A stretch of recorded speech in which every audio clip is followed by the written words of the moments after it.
छोटी सी चिंगारी माओवाद की उठी थी, उस वक्त अगर कांग्रेस सरकार चाहती तो इसको उसी वक्त दबा सकती थी। लेकिन उन्होंने क्या किया, उल्टा उन्होंने आदिवासी लोगों को जो है वो सौतेला ट्रीटमेंट दिया।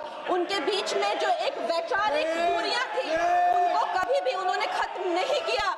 और जब ये माओवाद की समस्या हम उनके सामने आई तो जैसे मेरे भाई संबित पात्रा ने पूरे देश के सामने आज बताया कि सोनिया जी और राहुल गांधी जी की वामपंथी सरकार प्लस उनके वामपंथी सलाहकार प्लस उनके जो वामपंथी मित्र और ये वामपंथी टेररिस्ट और इनको जो भी जितने भी फंडिंग होती थी, जो भी इनके हथियार होते थे, गोला बारूद होते थे, वो उन लोगों से आते थे जिनके साथ ये कांग्रेस की सरकार उठती बैठती थी। तो हम लोग क्या अपेक्षा कर सकते हैं? क्या कोई समझौता इनके बीच और वामपंथी उग्रवादियों के बीच हो सकता था? नहीं हो सकता था। और उसका क्या परिणाम हुआ कि ये जो वामपंथी उग्रवादी हैं ये बिल्कुल आउट ऑफ कंट्रोल हो गए। इन्होंने खून की नदियां बहा दी, इन्होंने 16,000 से ज्यादा अटैक किए, इन्होंने 2,000 से ज्यादा सुरक्षा कर्मियों को मार डाला, इन्होंने छोटे छोटे बच्चों की जो है वो जिंदगियां ले ली, वहां पे नरक बना दिया। इन्होंने तीन पीढ़ियां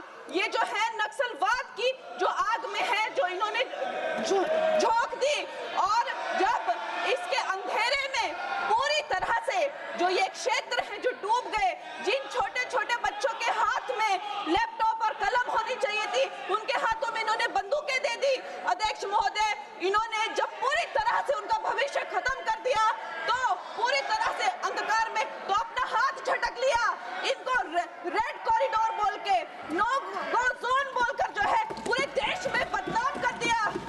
हम भी फिल्म इंडस्ट्री में हम सोचते थे कि इतने अच्छे जंगल हैं, वहां जाके कोई गांव की शूटिंग करते हैं, अच्छा कोई गाना बनाते हैं। लेकिन उस टाइम की जो व्यवस्था है वो क्या कहती थी, अरे ये जो आदिवासी लोग हैं ये बड़े ही उग्र होते हैं, ये देश के साथ नहीं रहना चाहते, वहां शूटिंग मत करिए।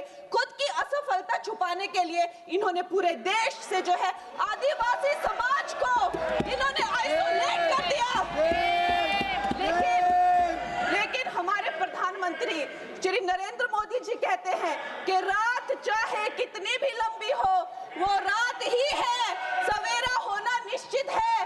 और 2014 में जब प्रधानमंत्री जी की सरकार आई और आज हम देखते हैं कि उन्होंने एक आदिवासी महिला को जो है वो राष्ट्रपति बनाया, उन्होंने हमारे सुरक्षा बलों को जो है वो सशक्त किया और उनको सशक्त करने के बाद उन्होंने वो रेड कॉरिडोर, वो भयानक नो गो जोन को जो है वापस लिया, वहां पे संविधान स्थापित किया। अध्यक्ष महोदय, मैं एक नई सांसद हूँ, मुझे 2 मिनट दीजिए। और खैर प्रधानमंत्री जी ने क्या विकास किया वहां पर, चाहे वो घर बनवाए हो, चाहे वो नल लगवाए हो, चाहे वो 70 लाख महिलाओं को 1,000 की मदद की हो, 21 किस्तों में 13,000 करोड़ दिए हो, या वहां पर जो है जितने भी काम किए हो वो मैं अगर शुरू कर दूं तो आज दिन से रात और रात से फिर दिन हो जाए तो उसमें मैं नहीं जाऊंगी। लेकिन मैं ये जरूर कहूंगी कि जो वहां पे डिजिटल पेमेंट्स हुई हैं उनका मैं बहुत ही ज्यादा सराहना करती हूँ। उससे जो नक्सलियों का जो वित्तीय नेटवर्क है वो टूटा है, जो वो वसूली का काम करते हैं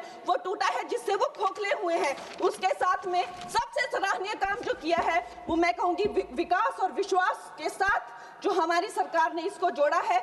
उसके उपरांत जो है उन्होंने जो समर्पण की नीति अपनाई है, 8,000 से ज्यादा युवा जो हैं वो समर्पण कर मुख्य धारा से जुड़े हैं, उनको 5 लाख की राशि और उनको रोजगार दिया जा रहा है।